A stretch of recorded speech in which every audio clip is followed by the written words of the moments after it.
نستعينه ونستغفره ونؤمن به ونتوكل عليه ونعوذ بالله من شرور أنفسنا ومن سيئات أعمالنا من يهده الله فلا مضل له ومن يضلله فلا هادي له ونشهد أن لا إله إلا الله وحده لا شريك له ونشهد أن سيدنا ومولانا محمدا عبده ورسوله أما بعد فأعوذ بالله من الشيطان الرجيم بسم الله الرحمن الرحيم أمن هذا الذي هو جند لكم ينصركم من دون الرحمن إن الكافرون إلا في غرور أمن هذا الذي يرزقكم من أمسك رزقه بل لجوا في عتو ونفور صدق الله المولانا العظيم.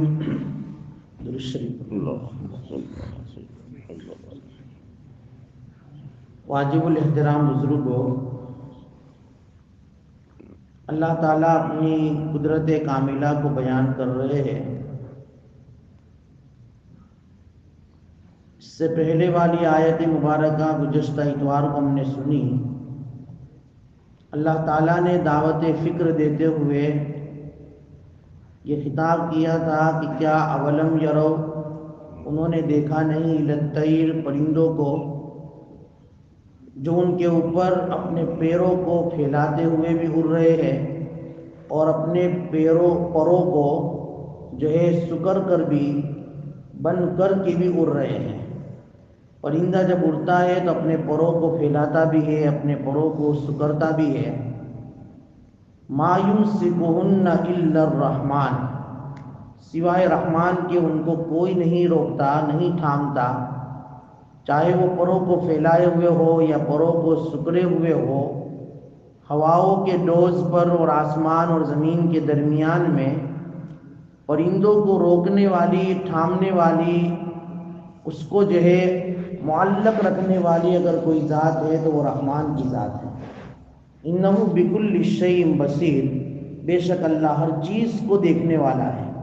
اس کے سامنے ساری مخلوقات ہے، کوئی بھی اس سے جو ہے نابینا نہیں ہے، دیکھی ہوئی اندیکھی ہوئی نہیں ہے. ہر ایک کو وہ دیکھ رہا ہے، ہر ایک کی طرف اور ہر ایک کے اوپر اس کی نظر ہے.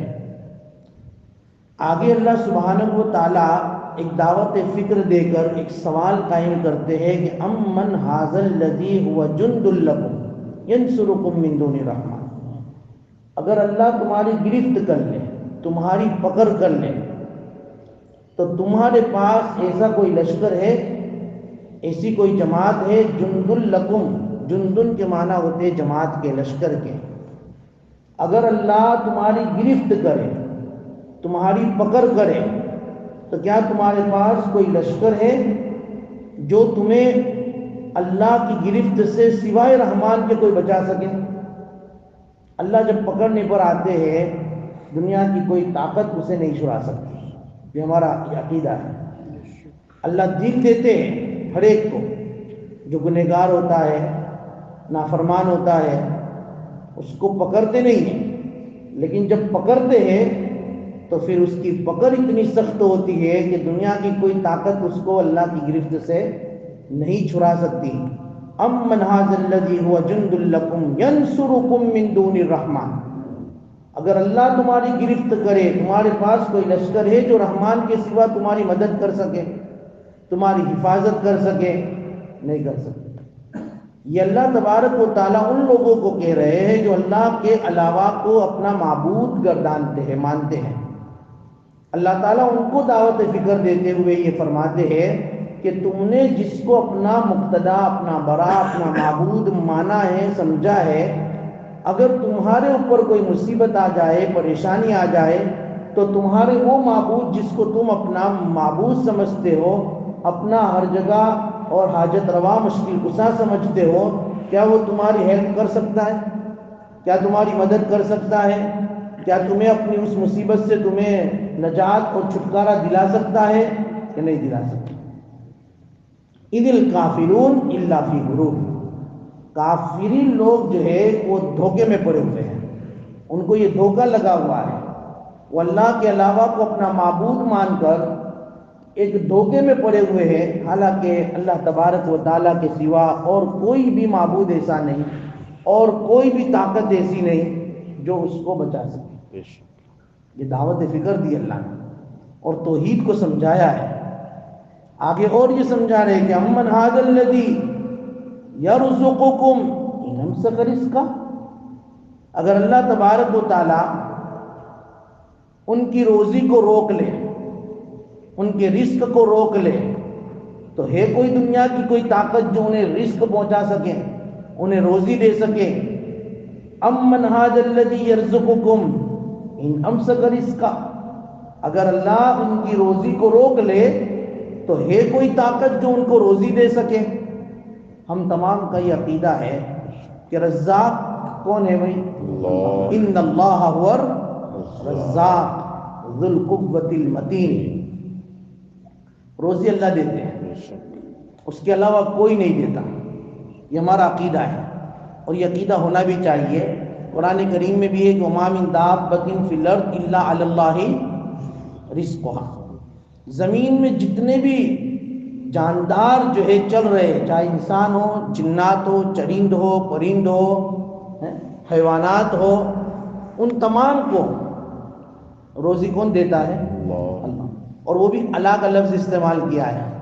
اللہ جو ہے عربی کے اندر ذمہ داری کے اوپر بولا جاتا ہے، اللہ کی ذمہ داری پر ہے، حالانکہ اللہ سبحانہ و تعالیٰ کے اوپر کوئی فرض واجب نہیں ہے، یہ تو اس کا کرم ہے، یہ اپنے بندوں کے ساتھ شفقت و مہربانی ہے کہ اللہ تعالیٰ نے اپنے ذمے ان کی روزی کا جو ہے ذمہ لے لیا ہے، ورنہ اللہ کے اوپر کوئی ضروری نہیں ہے، لیکن اللہ تعالیٰ نے اللہ کہہ کر اس بات سے تم کو بالکل بے فکر کر دیا کہ روزی اللہ دیں گے۔ جتنے بھی جاندار ہیں سب کو روزی اللہ دیتے ہیں، دی ہے، دے رہے ہیں اور دیں گے، لیکن اللہ سبحانہ و تعالیٰ نے اس اسباب دنیا میں آدمی کو سبب اختیار کرنے کا حکم دیا کہ سبب اختیار کرو، روزی کے معاملے میں، روزی کو حاصل کرنے میں جو کرو شوق کرو، اپنے ہاتھ پیر ہلاؤ چلاؤ پھراؤ، لیکن دیں گے اللہ تعالیٰ، یقین اللہ کی ذات پر ہو۔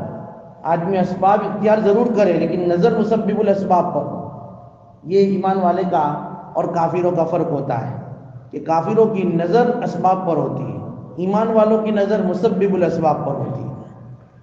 اللہ تعالیٰ نے نبی کریم صلی اللہ علیہ وسلم کے ذریعے بات بتائی کہ طلب کسب الحلال فریضۃ بعد الفریضہ، حلال کمائی کھاؤ اور حلال کمائی حاصل کرنے کی فکر بھی کرو، کوشش بھی کرو، لیکن حلال کمائی فرض ہے، لیکن فرض کے بعد دنیا کمانے میں اتنے بھی مشغول مت ہو جاؤ کہ اللہ تعالیٰ کا فریضہ چھوٹ جائے۔ اللہ تعالیٰ نے دنیا میں تم کو رزق کمانے کے لیے تو بھیجا ہی نہیں، اللہ نے تم کو جو ہے دنیا میں عبادت کے لیے بھیجا ہے، یہ ہمیشہ یاد رکھو۔ ہاں، وہ دنیا، وہ جاب، وہ شوق کہ جس کے ذریعے سے ہماری عبادت میں، ہماری جو ہے اللہ تعالیٰ کی اطاعت میں کمی آتی ہو، یہ جائز نہیں ہے۔ کسب الحلال ہے، حلال کمائی فرض ہے، لیکن بعد الفریضہ، حدیث میں بالکل صاف بیان کر دیا، فرض نماز کے بعد، فرائض کے انجام دینے کے بعد، یہ ساری چیزیں بعد میں، اس لیے فجر کی نماز پہلے رکھی کہ بھائی نماز پہلے پڑھو، بعد میں جو ہے بازار میں جاؤ۔ اٹھنے کے بعد سب سے پہلا کام تمہارا اللہ کو یاد کرنا ہو، اللہ کے سامنے سر جھکانا ہو، 2-3 جو ہے اللہ تبارک و تعالیٰ کے سامنے آنسو بہانا ہو، پھر دنیا کمانے جاؤ، پہلے تو آخرت کا حکم ہے۔ اسی لیے اللہ کے نبی نے فرمایا کہ جو صبح اٹھتے ہی سب سے پہلا مشغلہ ہی اس کا بازار ہو، وہ شیطان کا جھنڈا لے کر جاتا ہے، اور جو سب سے اٹھتے ہی مسجد میں آتا ہے اس کے ہاتھ میں ایمان کا جھنڈا ہوتا ہے۔ ہاں، اس لیے اللہ کے نبی صلی اللہ علیہ وسلم کا حکم ہے کماؤ، لیکن کمانا کیسا ہے؟ فرائض کے بعد۔ اس لیے اللہ تبارک و تعالیٰ نے رزق کا ذمہ اپنے ذمے لیا۔ اللہ کے نبی صلی اللہ علیہ وسلم کو حکم دیا وَأْمُرْ أَهْلَكَ بِالصَّلَاةِ، اے نبی علیہ السلام آپ اپنے گھر والوں کو نماز کا حکم دو، وَاسْتَبِرْ عَلَيْهَا، نماز کے اوپر آپ بھی جمے رہو۔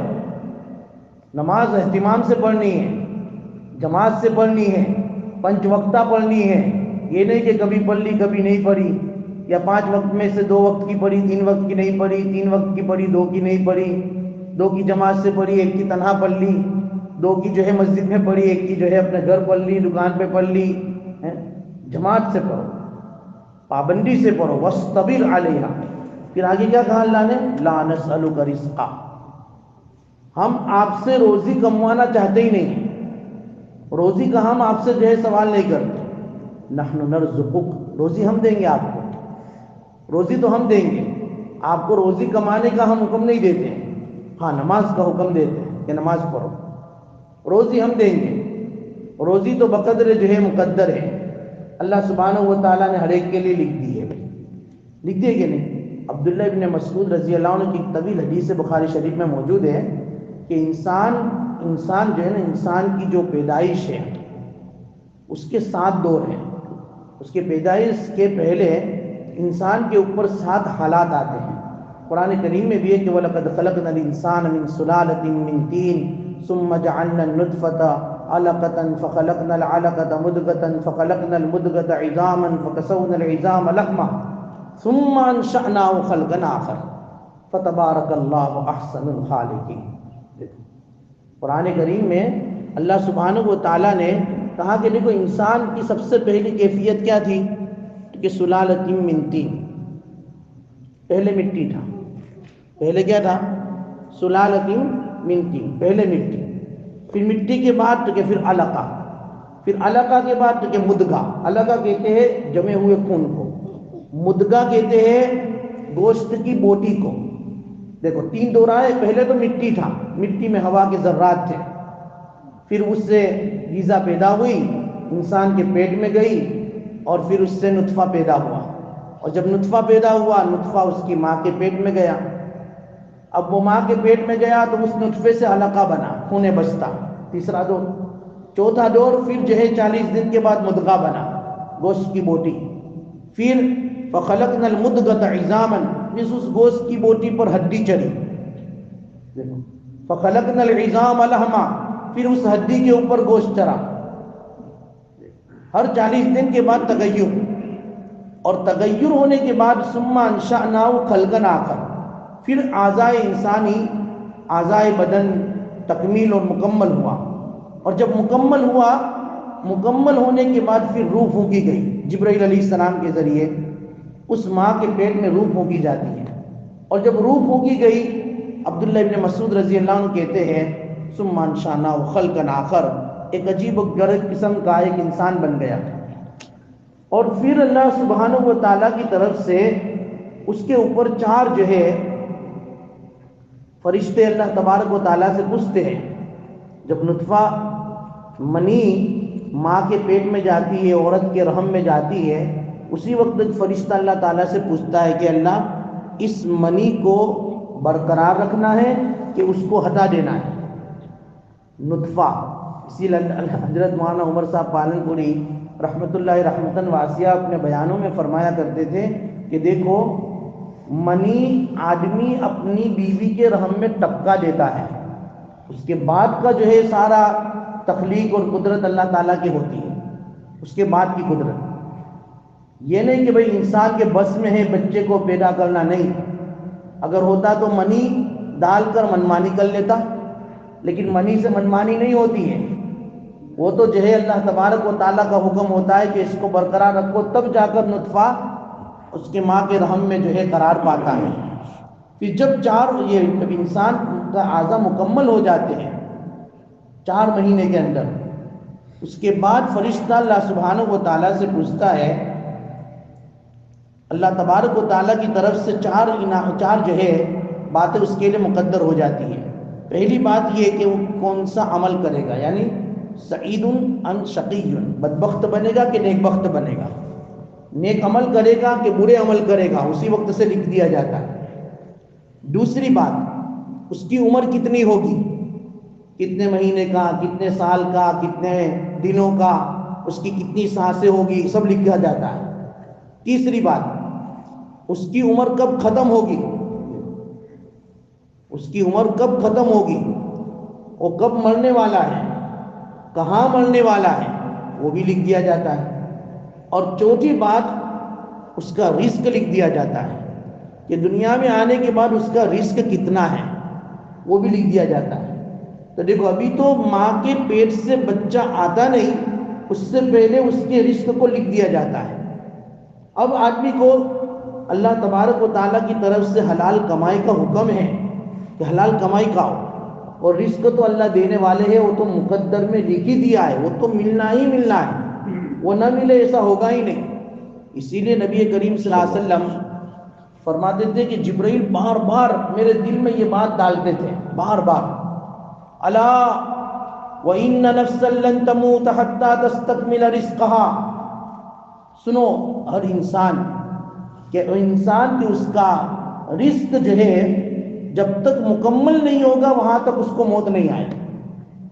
الا وَإِنَّ نَفْسًا لَن تَمُوتَ حَتَّى تَسْتَكْمِلَ رِزْقَهَا، جب تک وہ رزق کھا نہیں لے گا وہاں تک اس کو موت نہیں آئے۔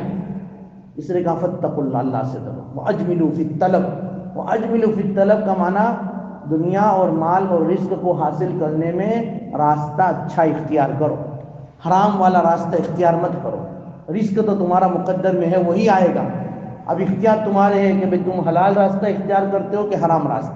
وَأَجْمِلُوا فِي الطَّلَبِ وَتَوَكَّلُوا عَلَيْهِ، اللہ پر بھروسہ رکھو، فَإِنَّ اللَّهَ يُحِبُّ الْمُتَوَكِّلِينَ، اللہ بھروسہ جو ہے اللہ تعالیٰ ہی پر آدمی کو بھروسہ رکھنا چاہیے۔ بہرحال تو رزق کا معاملہ یہ ہے کہ ابھی بچہ ہوتا ہے تب بھی اللہ تبارک ہوتا، اسی لیے شیخ سعدی رحمۃ اللہ علیہ نے اپنی گلستہ میں لکھا ہے کہ بھئی رزق اور موت آدمی کو جو ہے لے جاتی ہے، اس کا جہاں رزق ہوتا ہے وہاں آدمی پہنچ جاتا ہے، اور موت کہ اس کی جہاں موت ہوتی ہے، جہاں اس کو قبر دفن ہونا ہوتا ہے وہاں پہنچ جاتا ہے۔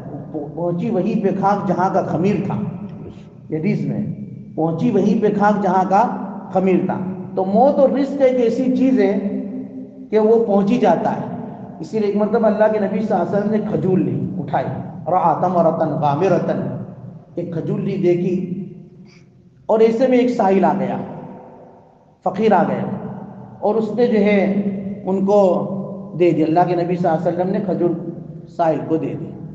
جب سائل کو دی اور دینے کے بعد اللہ کے نبی صلی اللہ علیہ وسلم نے سائل کو کہا کہ دیکھو یہ جو کھجور تھی نا وہ تمہارا رزق تھی، تمہارے مقدر میں تھی، یہ تو تم آ گئے، اگر تم نہ آتے تو کھجور تمہارے پاس آ جاتی، لیکن کھجور تمہاری تھی، یہ تو تم آ گئے، اگر تم نہ بھی آتے کھجور تمہاری تھی تو تمہارے پاس کھجور آ جاتی، لیکن جو ہے کھجور تمہارے۔ کہ اللہ کے نبی صلی اللہ علیہ وسلم نے یقین بنایا صحابہ کا کہ جو رزق، جو کمائی اور جو مال تمہارا ہے وہ تو تمہیں ملنا ہی ملنا ہے، اس میں کوئی سوال ہی پیدا نہیں ہوتا ہے کہ تمہیں نہ ملے۔ اللہ کے نبی صلی اللہ علیہ وسلم نے یہ بتایا، اس لیے کہا، حضرت ابو الدرداء کی روایت ہے کہ ان الرزق لیطلب العبد کما یطلبہ اجلہ، رزق جو ہے بندے کو ایسا تلاش کرتا ہے جیسا کہ موت اس کو تلاش کرتی ہے۔ موت کیسے تلاش کرتی ہے کہ اس کو جہاں بھی ہوتا ہے پہنچ جاتا ہے، موت کا فرشتہ پہنچ جاتا ہے، یہ نہیں۔ حضرت سلیمان علیہ السلام کا واقعہ ہمیں معلوم ہے، ان کے پاس ایک امتی بیٹھا ہوا تھا، جب اسرائیل علیہ السلام ان کی ملاقات کے لیے آئے، اور آئے تو ان کو بڑے غور سے دیکھنے لگے، وہ گھبرایا۔ حضرت سلیمان علیہ السلام نے اس کو پوچھا، بھائی گھبراتے کیوں ہو، کچھ ہوا؟ کہ ابھی تمہارے پاس آئے تھے وہ کون تھے؟ کہ وہ ملک الموت تھے، اسرائیل علیہ السلام تھے، کہ وہ مجھے بہت غضبناک نگاہ سے دیکھ رہے تھے، مجھے ڈر لگ رہا ہے کہ ان کے دیکھنے کی جو ادا ہے نا اس سے مجھے لگتا ہے کہ بھئی معاملہ کچھ گڑبڑ ہے۔ حضرت سلیمان علیہ السلام نے کہا نہیں فکر مت کرو، اگر تمہیں یہاں گھبراہٹ ہوتی ہے تم چاہو تو میں تم کہو وہاں پہنچا دیتے، کہ نہیں مجھے تو یہاں رہنا ہی نہیں ہے، ابھی جو ہے مجھے باہر بھیج دو. کہاں بھیجوں؟ کتابوں میں ہندوستان کا لکھا ہے، بعض لوگوں نے کچھ اور ملک لکھا ہے.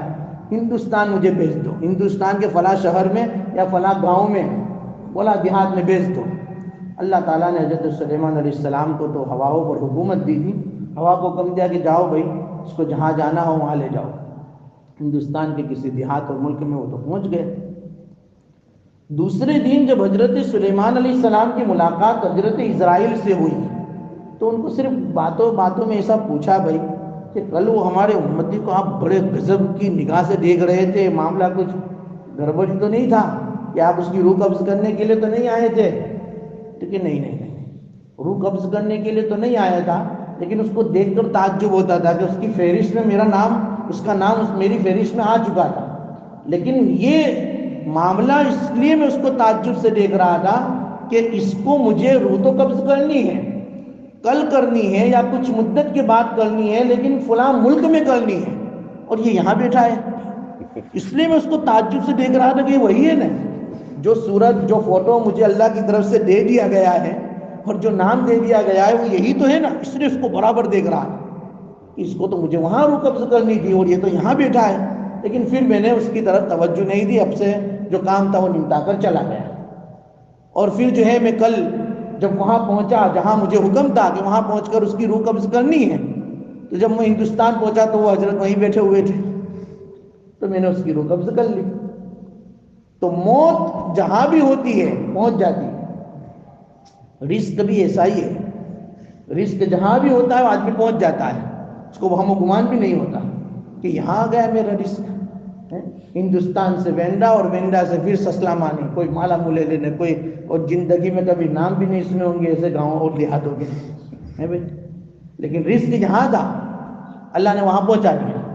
اس لیے رزق آدمی کو ایسا تلاش کرتا ہے بھائی جیسا کہ موت تلاش کرتی ہے رزق. اور اسی لیے اللہ سبحانہ و تعالیٰ نے ایک عقیدہ بنایا. دیکھو وما من دابۃ فی الارض الا علی اللہ رزقها کے ذریعے اللہ نے ہمارا یقین بنایا کہ دیکھو رزق دینے والے کون ہیں بھائی؟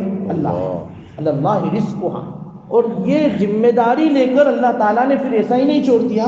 آگے دیکھو یعلم مستقرها ومستودعها، یہ کہہ کر اور یقین اور اطمینان دلا رہے اللہ تعالیٰ کہ اللہ تعالیٰ کے ذمے تمہاری روزی ہے. یہ کہہ کر بھی صرف بات ختم نہیں کر دی، آگے اور بتایا کہ وَيَعْلَمُ مُسْتَقَرَّهَا وَمُسْتَوْدَعَهَا.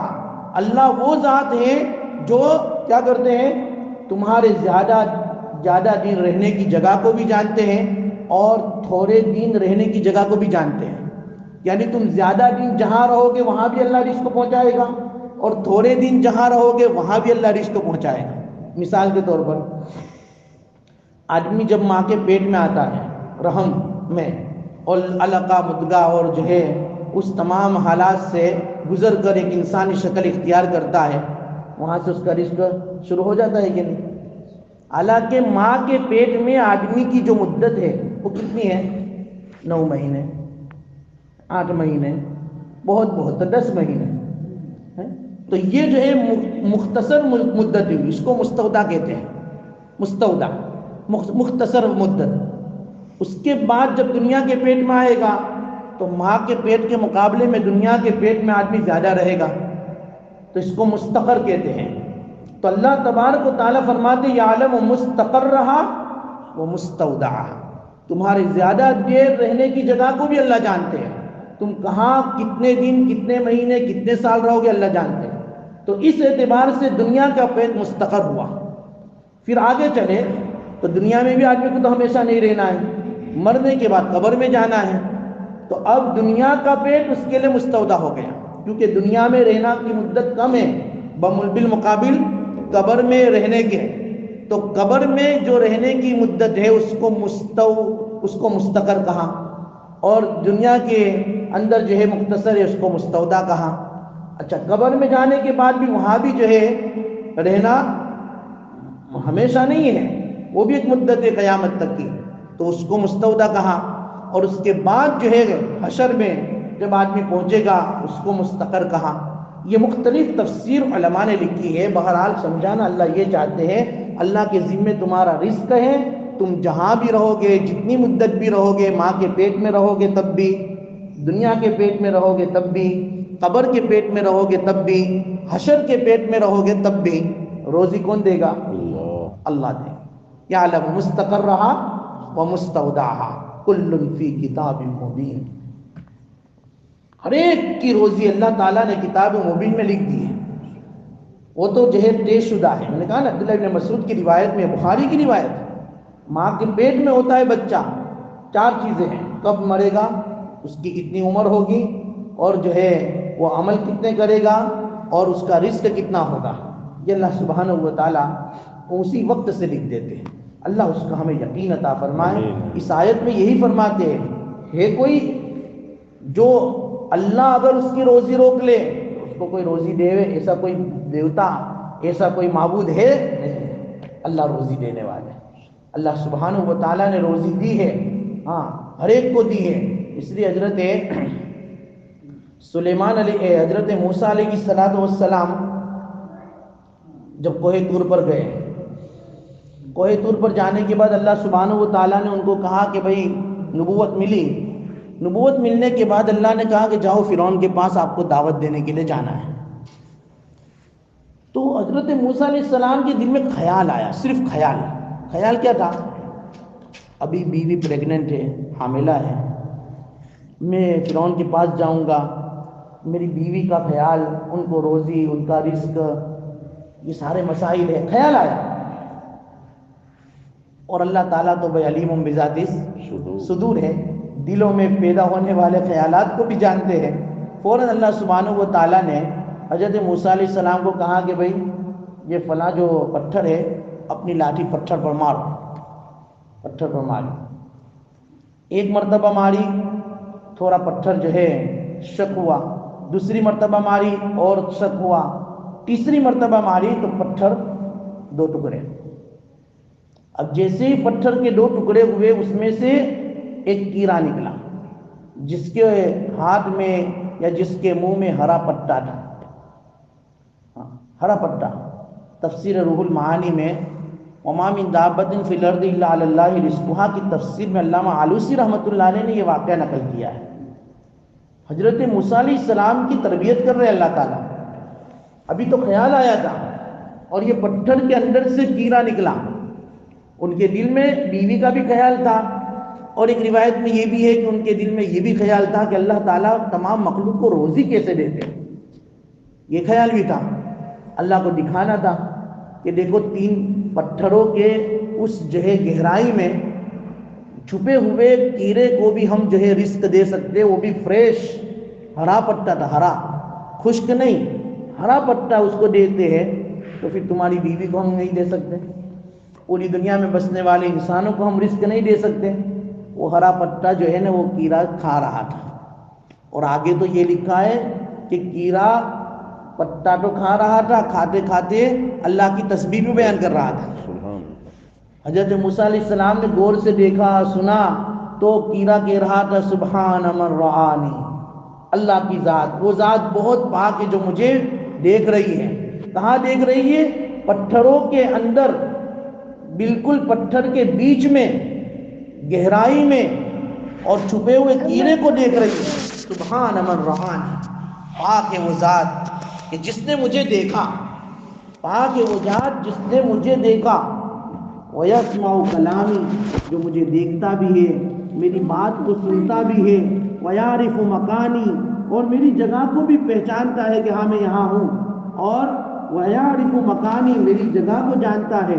وَيَذْكُرُنِي وَلَا يَنْسَانِي، اور مجھے یاد بھی رکھتا ہے، مجھے بھول بھی نہیں جاتا کہ پتھر کے اندر کیڑا ہے اور مجھے جو ہے مجھے روزی نہ پہنچا، ایسا نہیں ہوتا، مجھے یاد بھی رکھتا ہے، مجھے بھولتا بھی نہیں ہے۔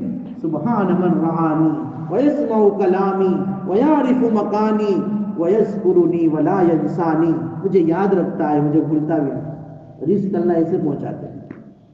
تربیت فرمائی، انبیاء کی تربیت کی، یہ کہہ کر جو ہے امتیوں کو اور جو ہے تمام انسانوں کو، قیامت تک آنے والوں کو اللہ روزی ایسے دیتے ہیں جب دینے پر آتے ہیں، اور جب لینے پر آتے ہیں تو امن ھذا الذی یرزقکم ان امسک رزقہ، بھائی دینے پر آتے ہیں تو ایسے بھی دے دیتے ہیں، اور نہیں دینے پر آتے ہیں آدمی بڑے بڑے شو روم کھول کے بیٹھ جاتا ہے نا، مکھی بھی نہیں آتی، انسان کو کیا مکھی کے اندر نہیں آتی، نہیں دینا ہے۔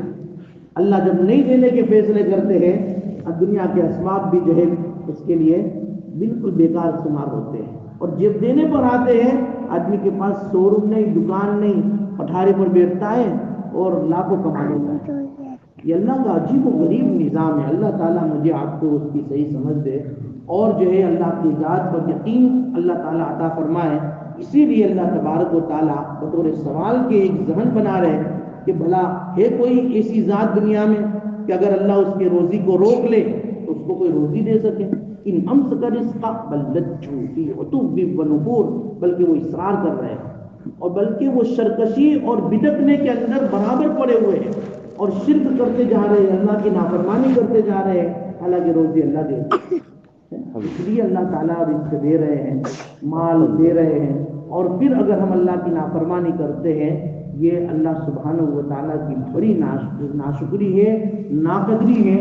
یہ جو اللہ کا شکر تو یہ ہے کہ ہم اس کے جو ہے سجدے میں اس کے سامنے جھک جائے۔ اللہ تبارک و تعالیٰ ہمیں کہنے سننے سے زیادہ عمل کی بقی انشاءاللہ۔ بسم اللہ الرحمن الرحیم، الحمد للہ رب العالمین، والعاقبۃ للمتقین، والصلاۃ والسلام علی سید الانبیاء والمرسلین۔ اللہم لک الحمد کما ینبغی لجلال وجہک وعظیم سلطانک، یا حی یا قیوم برحمتک نستغیث، اصلح لنا شأننا کلہ ولا تکلنا الی انفسنا طرفۃ عین ولا تنزع منا صالح ما آتیتنا۔ الہ العالمین ہمارے گناہوں کو معاف فرما، خطاؤں سے درگزر فرما، دنیا آخرت کی بھلائی عطا فرما، دنیا آخرت کی ذلت و رسوائی سے ہماری حفاظت فرما۔ مولا کریم رزق حلال کی دولت سے مالا مال فرما، حرام اور مشتبہ رزق سے ہماری حفاظت فرما۔ اے اللہ آپ کی ذات عالی پر اے اللہ مکمل یقین ہمیں نصیب فرما، اے اللہ مکمل یقین نصیب فرما، اور مولا کریم نے اعمال کی رغبت محبت پیدا فرما، اور گناہوں سے ہماری حفاظت فرما، اور ہمارے دلوں میں اس کی نفرت پیدا فرما۔ اے پیارے اللہ جو بیمار ہیں ان کو شفا عطا فرما، مرحوم ہو چکے ان کی مغفرت فرما، بے روزگاروں کو حلال اور پاکیزہ رزق عطا فرما، بے اولادوں کو نیک اولاد عطا فرما۔